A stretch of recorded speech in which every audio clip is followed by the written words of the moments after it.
আর স্ক্রিনে যে ভিডিওটা দেখছেন নি বেডি মোরগা হালাইছা আরে রাবাইগুনো কি আরে রাবাইগুনো তুফান করি এলা হার না দেন বাসায় গিয়ে সোলাই বেগুনি মিলি ইগারে ডাইরেক্ট একবারে কুফগাইত করি হেলা। তো তেমনে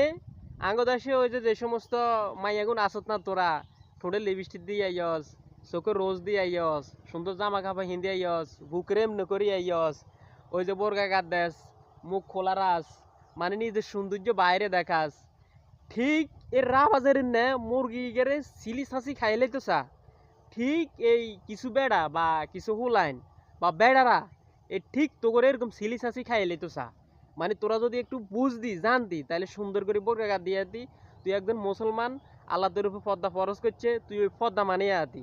তো ওই হজরত আলী রাদিয়াল্লাহু তাআলা আনহা একটা কথা কইছে যে কোনো মেয়ে যদি জানতো পুরুষ ওই মেয়ের দিকে কিরকম ভাবে তাকা তাহলে ওই মেয়ে সুতার কাপড় গায়ে দিয়ে আইতো না, ওই মেয়ে লোয়ার জামা গায়ে দিয়ে রাস্তায় বাইরে তো। কত বড় কথা কইছে। আর অথচ তোরা নিজের সৌন্দর্য জামাইরে না দেখাই তোরা বাইরে দেখাস, বেড়াঘরে দেখাস, মানে কি উশৃঙ্খল ভাবে চলস মনে করতেছ